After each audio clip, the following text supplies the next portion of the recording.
Ne dites plus jamais à votre santé quand vous trinquez. L'alcool fait des ravages et il n'est pas toujours facile de s'avouer qu'on est alcoolique. On voit ça tout de suite avec mes invités.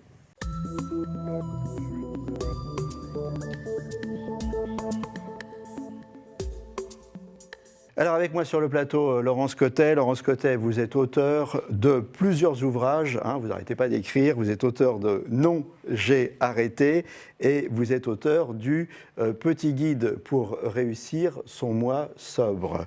Voilà, vous êtes également la présidente de France Janvier Sobre. Avec moi aussi sur le plateau, docteur Laure Pernay. Vous êtes addictologue à Montpellier. L'alcool, c'est maximum 2 verres par jour, on dit, et encore pas tous les jours. 2 verres, c'est quoi? Parce que 2 verres de bière, 2 verres de vin, 2 verres de whisky, c'est pas tout à fait la même chose. Alors quand on dit 2 verres par jour, c'est quoi? Si vous vous souvenez, il y a une époque lointaine où on est dans les bars et dans les restaurants. C'est le bar du restaurant et du bar, c'est-à-dire à peu près 10-12 cc de vin, 25 cc de bière, 3 cc de whisky, voilà. Mais se souvenir de quelle est la dose qu'on a dans un débit de boisson, c'est la norme. Voilà. Et pourquoi pas tous les jours? Mais de toute façon, le mieux, c'est le moins. Et puis, c'est bien que le cerveau puisse ne pas rencontrer trop régulièrement quelque chose qui est addictogène. C'est-à-dire qu'avoir des fenêtres pour le cerveau, c'est très important. Voilà, donc pas tous les jours pour pas se donner l'habitude de consommer pour pas modifier de l'alcool. Alors, Laurence Cottet, vous, votre livre raconte votre expérience, comment vous êtes rentré dans l'alcool, comment vous avez vécu votre alcoolisme, comment vous en êtes sorti. Est-ce qu'on s'en sort vraiment d'ailleurs? Écoutez, j'ai cette chance de vous montrer aujourd'hui mon visage, et ce visage reflète l'absence d'alcool déjà depuis 10 ans. Alors même que j'ai connu l'alcoolisme pendant 15 ans. Donc oui, on peut s'en sortir, par contre c'est très dur et il vaut mieux pas tomber dans la maladie alcoolique. Quand est-ce que vous êtes tombé justement dans cette maladie alcoolique? Alors je suis vraiment devenue accro à l'alcool à 30 ans.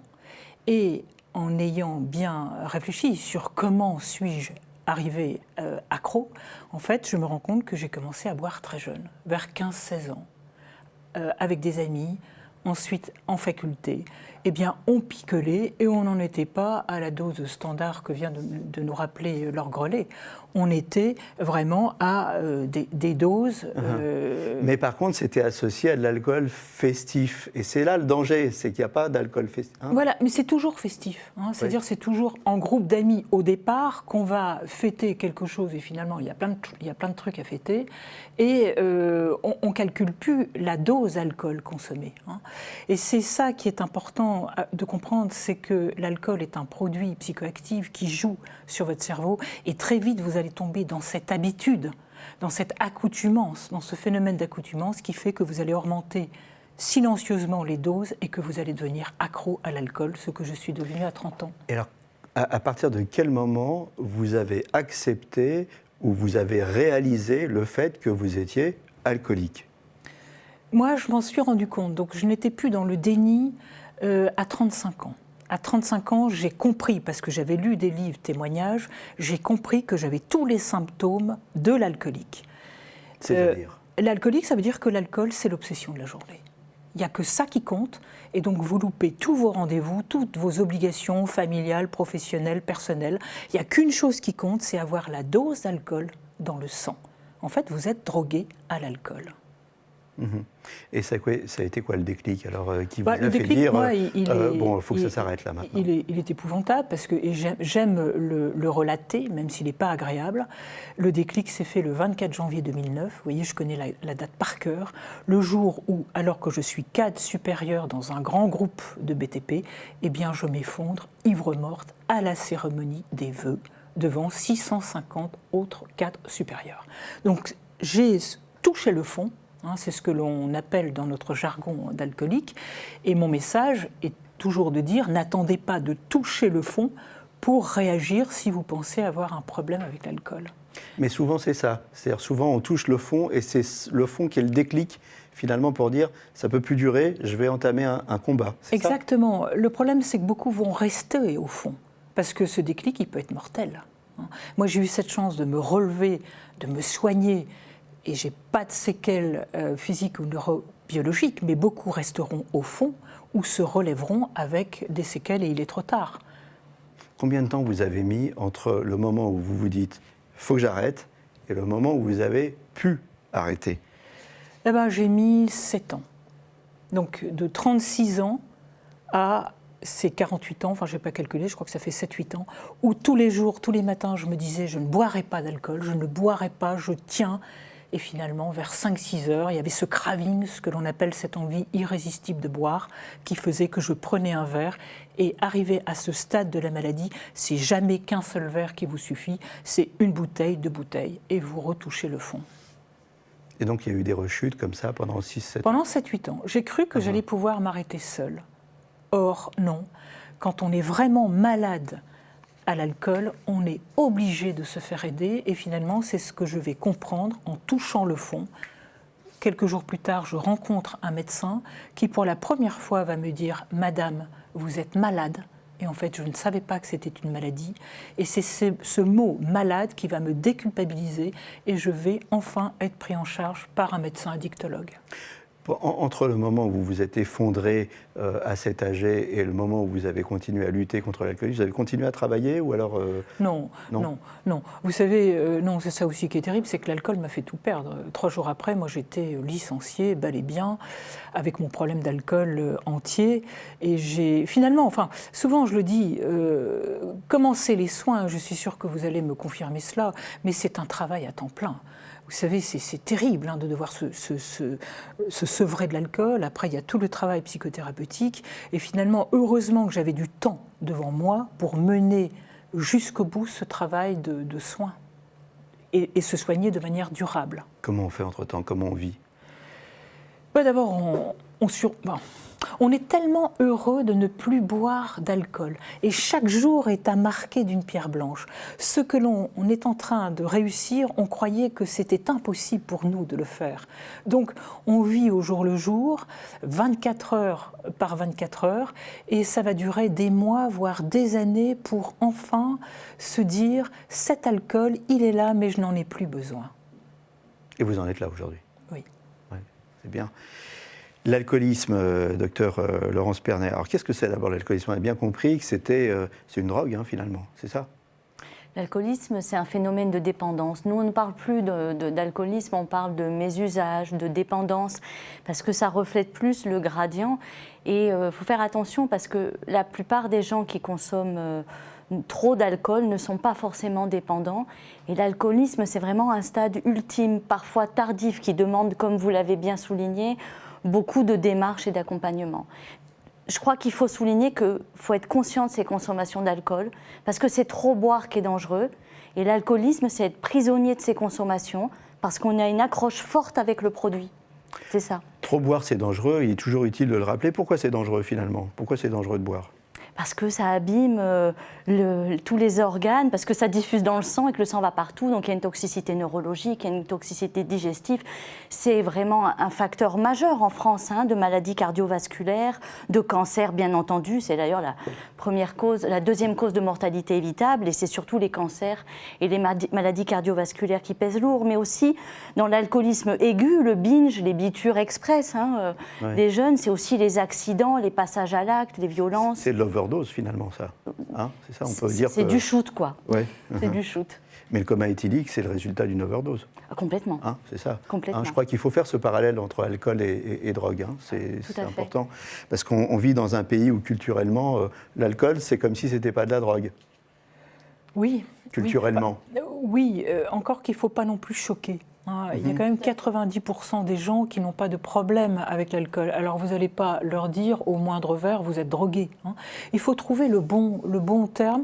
Moi je dis souvent il faut rester dans cet alcool plaisir. Et on a rappelé les repères de consommation et ne jamais tomber dans cette zone grise qui est l'excès ou la zone rouge qui est la dépendance comme j'ai connu. Alors justement, quels signes doivent nous alerter? Quels sont les repères objectifs qui doivent nous dire là, ça dérape, il faut que j'aille voir quelqu'un? Déjà, quand on a des difficultés à différer, à ne pas consommer, quand il y a des critères très précis. Hein. C'est déjà cette envie forte qui nous empêche de bien contrôler cette consommation. Et puis, c'est bien sûr le besoin de doses de plus en plus importantes. Et puis, le manque quand on ne va pas consommer. Et ça peut se traduire comme un manque très fort chez les alcooliques, voire mortel, hein, quand ils s'arrêtent. Mais ça peut être aussi, je suis un peu plus irritable, j'ai une mauvaise humeur si je n'ai pas mon verre, etc. Vous voyez le gradient. Et il y a bien sûr le fait de continuer, alors que les conséquences sont connues par le sujet, et on n'arrive pas, on n'est plus libre. Et puis il y a le temps passé à récupérer, à consommer, tout ça c'est des données importantes. Mais je crois que l'idée de... Vous savez, beaucoup de gens ont des dommages avec l'alcool et une grosse part des cirrhoses alcooliques ont lieu chez des patients qui ne sont pas dépendants aussi. Donc il faut rappeler que boire, ça doit être un acte conscient. Ça doit être on doit sortir de l'automatisme, ça doit être un acte réfléchi, plaisir, mais pas automatique, sans s'en rendre compte. Et ça, je crois que ça concerne plus de gens. C'est pour ça que j'apprécie la démarche de Laurence et la démarche de sobriété et pas d'interdit. Il y a un gradient de troubles et il y a un gradient d'adaptation et de choses à faire et de réponses à donner, d'ailleurs, en tant que médecin. Alors justement, ce qui est intéressant avec Laurence, c'est qu'elle nous donne tout un tas de trucs, hein, et notamment... vous avez une méthode que vous appelez H3D. Ça veut dire quoi, H3D ? D'abord, je trouvais que c'était plus original que H2O, se contenter d'eau quand on a été alcoolique. H3D, c'est une petite méthode psychologique qui tient en 4 mots. Hein. Première chose, ne pas avoir honte de sa maladie. Vous voyez, moi, je n'ai pas honte de ce que j'ai été et encore moins de ce que je suis en train de transmettre aujourd'hui. Honte. Deuxième H, être très honnête avec sa consommation. Sa quantité consommée. Et ça, très souvent, les gens disent « Oh, vous inquiétez pas, je suis au 3e verre ». Non, on en est au 6e. Donc, il faut être honnête pour que le médecin puisse poser le bon diagnostic. Ensuite, humilité. Humilité, ça veut dire laissez-vous soigner. Faites-vous aider, car vous ne pouvez que très rarement vous en sortir seul. Donc, honte, honnêteté, humilité. Vous vous prenez en charge, on vous accompagne, on vous aide à vous en sortir et tout doucement, vous allez reconstruire une nouvelle vie sans alcool. Et c'est le D, c'est le désir. Une fois qu'on est assez avancé dans les soins, on se pose la question, bon voilà, je reviens d'un enfer parce que l'alcoolisme est un enfer. Quel est mon désir aujourd'hui à réaliser ? Si je prends mon cas personnel, alors même que j'étais avocate, j'ai arrêté mon métier, je me suis formée en addictologie et en éducation thérapeutique et je suis devenue maintenant patient experte. J'essaye de transmettre mon vécu de la maladie et je fais de la prévention. Et mon désir est réalisé, je suis donc dans une abstinence vraiment heureuse. Alors il y a aussi tout un tas de petits trucs au quotidien, hein, que vous dites, pas d'alcool à la maison. Si on fait un dîner avec des amis, parce qu'on a une vie sociale, il faut continuer à avoir une vie sociale, eh ben, on remporte les bouteilles après le dîner, hein, comme ça on n'est pas tenté, ou alors peut-être on les vide dans l'évier, non ? Oui, c'est tous des petits trucs quand on est dans la phase de sevrage. Hein. De sevrage. L'idéal est quand même de prévenir ses proches, hein, son entourage qui, s'il vous aime, vous aidera. Hein, c'est de les prévenir, voilà, je suis dans une démarche de soins, de sevrage, aidez-moi à ne pas replonger dans l'alcool. Et là, effectivement... Donc il faut en parler de son alcoolisme, c'est moi, important. Je trouve que... C'était le fameux honte, il ne faut pas en avoir honte. Exactement, je pense qu'il faut sortir de l'anonymat. Aujourd'hui, on parle d'une maladie qui touche des millions de gens, hein, et plus, à visage découvert, on en parlera comme d'une autre maladie chronique, plus on aidera les gens à aller se soigner. Je donne encore 2-3 petits trucs vite fait, hein, parce que c'est toujours utile. Pas de pâtisserie, pas de baba au rhum, hein, par exemple, ça c'est pas bien. Hein. Attention aux associations fromage, vin. Exactement. Et voilà, là par exemple, pas de bière ou de cidre sans alcool, parce que ça rappelle les souvenirs. Le goût, hein, le goût surtout, oui. Voilà. Donc il y a tout un tas de petites choses comme ça qu'on trouve dans vos ouvrages. Vous dites aussi chouchouter votre corps. Oui, je pense. Vous savez, quand on était alcoolique, on s'est fait violence. On s'est retrouvé dans des situations tellement catastrophiques qu'on a oublié son corps. Et d'ailleurs, il arrive un moment où on n'est plus présentable. Hein, le corps trahit son alcoolisme. Et donc, une fois qu'on avance dans les soins, on reprend tout doucement sens par rapport à son corps et on recommence à l'aimer, à le soigner, à prendre des bains chauds, à le pommader si on est une femme, à se maquiller. Voilà. On redevient en fait un être humain, qu'on soit un homme ou une femme. Et je pense que ça fait partie du processus des soins parce qu'on se voit évoluer positivement par rapport à ce qu'on a été. Vous dites aussi qu'il faut libérer sa colère dans le sport. On a une colère après, on a de l'énergie, on a... Oui, parce que quand on a été alcoolique, souvent, on n'a pas été sympa avec beaucoup de gens. On a dit des choses qu'on n'aurait pas dû dire, souvent sous l'effet du produit.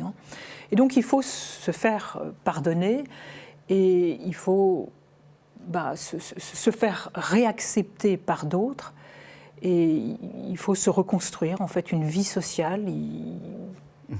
On devient quelqu'un d'autre. Chouchouter son corps, chouchouter aussi son esprit. Vous en parlez aussi. Vous dites par exemple, il faut se faire du bien, il faut fuir les gens déprimés ou moralisateurs. Et oui, moi je le fais encore d'ailleurs. Je pense qu'il y a un moment, il faut être égoïste en fait. Souvent, l'alcoolique est quelqu'un qui servait d'autres personnes et qui se croyait obligé de faire plein de choses alors qu'il ne souhaitait pas le faire et donc il le faisait sous l'emprise de l'alcool. Arrêter de boire, c'est revenir à soi, c'est revenir à son corps, revenir à son désir. Et parfois, il faut être un peu égoïste et dire à quelqu'un « non, je ne peux pas vous aider » ou « non, je ne suis pas capable de le faire ». En fait, on se reconstruit une vie sans alcool et ça demande d'être un peu égoïste. J'espère que je ne vous choque pas en disant ça. Non, il faut s'occuper de soi, c'est voilà. tout. Voilà.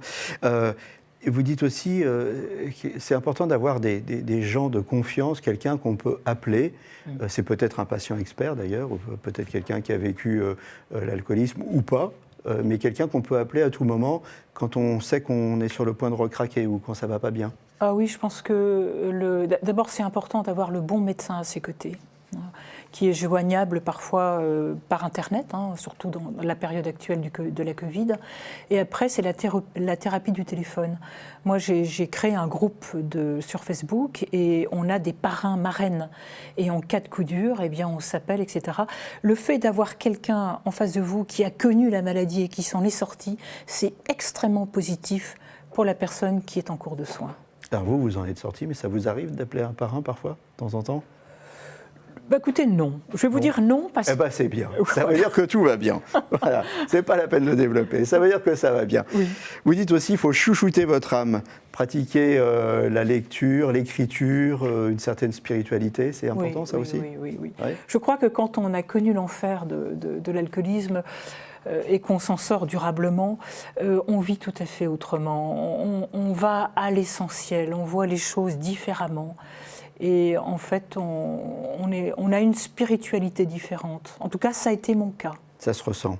Alors, si on n'a pas la spiritualité, la force de Laurence, Laure Perney, qu'est-ce qu'on fait ? C'est quoi la prise en charge ? Cure de sevrage en premier ? Alors moi, je crois que justement, il faut faire attention à ne pas être aversif en disant c'est la cure, le machin. Je crois qu'il y a un gradient d'intervention en addictologie et ça va de l'entraide des proches à des groupes de pairs, à des personnes de confiance, à des addictos, mais aussi ça peut être un médecin généraliste. Pour certains, ça va être la cure, pour certains, ça ne va pas être la cure. Je crois que c'est important de transmettre l'idée que le soin il va être personnalisé. Pour les personnes les plus dépendantes, les plus en difficulté, effectivement, il va falloir tisser un réseau de liens et un réseau d'entraide. Et qui va éventuellement, pour les patients qui notamment ont un risque de sevrage physique et de dépendance physique qui se passe mal, là, il faut éventuellement une unité.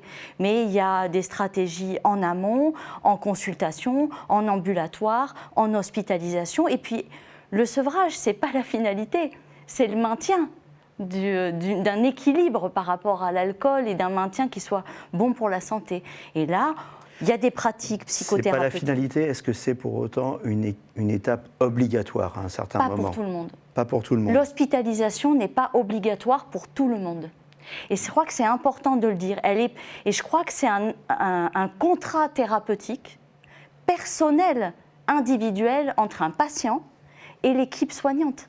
Et on a des patients très dépendants qui n'ont pas besoin d'hospitalisation, d'autres qui, au contraire, ont besoin d'une étape d'hospitalisation et ensuite d'une continuité dans cette hospitalisation pour réussir à sortir plus solide, plus fort face aux tentations, aux envies, aux situations sociales, mais même aux envies intérieures.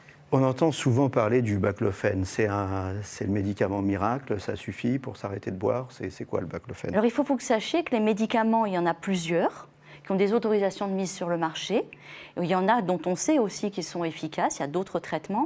Et surtout, ce que je voudrais souligner, c'est que tous les traitements, et notamment pour les dernières autorisations de mise sur le marché, je sais parce que j'ai participé à certains protocoles de recherche très bien faits, tous doivent être associés à une approche psychosociale. Ça veut dire, au sens anglo-saxon du terme, c'est-à-dire une approche thérapeutique médicale. Et le groupe placebo, c'est très intéressant de regarder les résultats. Ils sont très bons. Et le médicament ajoute un plus, c'est un complément. Ce qui est compliqué, c'est... Alors, si on a fait une cure ou si on a été prise en charge, à un moment on est coucouné, il y a quand même ce milieu hospitalier, tout ça. Bon, mais après, c'est compliqué après. Je dirais c'est après le plus dur. Tout à fait. Le sevrage du produit, c'est pas le plus compliqué. On va vous donner du Valium, les vitamines, etc. Puis vous êtes chouchouté par une équipe si vous êtes en hospitalier. C'est après. Et c'est là où c'est la phase la plus compliquée, c'est le travail psychothérapeutique qu'il faut faire sur soi pour répondre à la question « Pourquoi je bois ?» Pourquoi j'utilise cet alcool comme un anxiolytique, comme un psychotrope, etc. Et ça peut se faire de manière ambulatoire, souvent avec une équipe d'addictologie qui est formée pour ça. Ça demande du temps. Moi, personnellement, j'ai quand même mis 18 mois à raison de 2 consultations par semaine. Mais ça vaut le coup. C'est un véritable travail d'introspection en soi.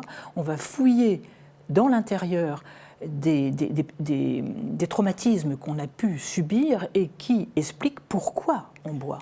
Une fois qu'on a compris pourquoi on buvait, et je ne vais pas être intrusif, je ne vais pas vous demander pourquoi vous buviez, mais une fois qu'on a compris pourquoi on buvait, est-ce que d'un coup on sait aussi qu'on n'a plus besoin de boire?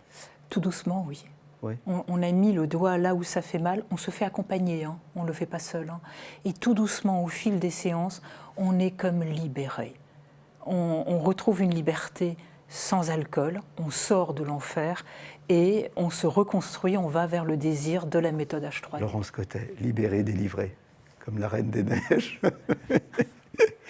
Alors, l'alcool, c'est compliqué en France parce que l'alcool, il est très social. Il y a un contexte très défavorable. On a un pays producteur de vin, on a une culture du vin. Et puis toute la vie sociale, elle tourne autour de l'alcool, les pots d'entreprise, les fêtes de fin d'année. On vous dit même, quand vous ne buvez pas, on vous dit qu'est-ce qui ne va pas? Je vais bien prendre un petit verre.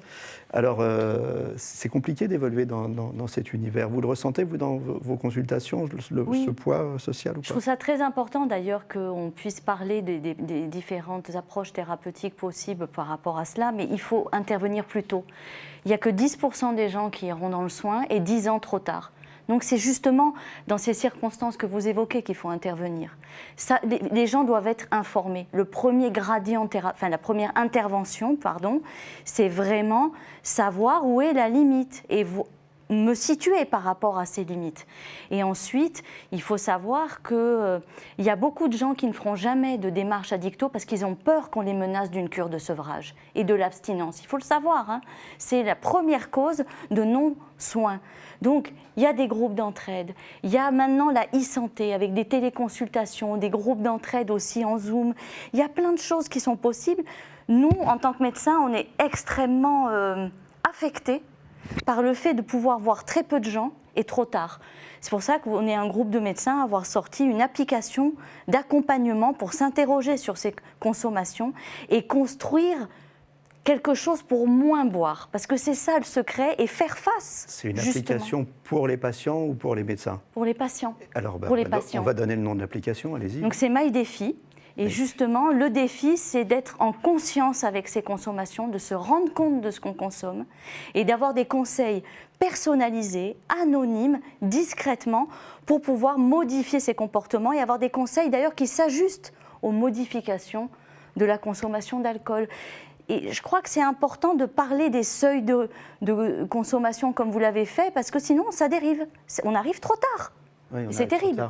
Notamment, il y a un problème chez les jeunes. Il faut commencer tôt. On boit des grosses quantités très tôt quand on fait des études et quand on fait des fêtes étudiantes, non? C'est en train de se calmer, en tout cas en France, mais c'est vrai que les jeunes jouent avec l'alcool. Ils en font un jeu. Hein. C'est cette espèce de binge drinking où je bois le plus en un laps de temps le plus court et je tombe le moins rapidement possible. Bon, c'est en train quand même de se calmer grâce à des témoignages, etc. Mais je reviens au début de mon propos. Plus vous commencez jeune à boire, plus vous habituez votre cerveau à la dépendance, et c'est exactement ce qui m'est arrivé. C'est pour ça que j'aime rappeler que moi j'ai démarré aussi à 15 ans. Oui, voilà, c'est un jeu dangereux. Il nous reste que quelques secondes. Hors problème, est-ce qu'on peut avoir une relation décontractée avec l'alcool? En quelques secondes, on arrive à la fin. Moi, en une seconde, mon leitmotiv, apprenez à boire moins, mais mieux. Et quand on a été alcoolique, là, est-ce qu'on peut avoir... Non. Abstinence complète, c'est l'idéal. Abstinence totale, tout le temps. Voilà, écoutez, je vous remercie toutes les deux d'être passées sur le plateau de Capital Santé. Laurence, je vais rappeler vos ouvrages qui sont très intéressants, très humains, très utiles. Non, j'ai arrêté, hein, le premier. Le petit guide pour réussir son mois sobre. Je rappelle aussi que vous êtes présidente de... France Janvier Sobre. France Janvier Sobre, voilà. Eh bien, écoutez, si vous avez un problème avec l'alcool, il ne faut pas hésiter à demander de l'aide. Si vous vous en êtes sorti comme vous, il ne faut pas hésiter à aider les autres. Dans les deux cas, n'hésitons pas à en parler, c'est très très important et c'est peut-être le premier pas justement pour s'en sortir. À très bientôt pour un nouveau numéro de Capital Santé et d'ici là, portez-vous bien.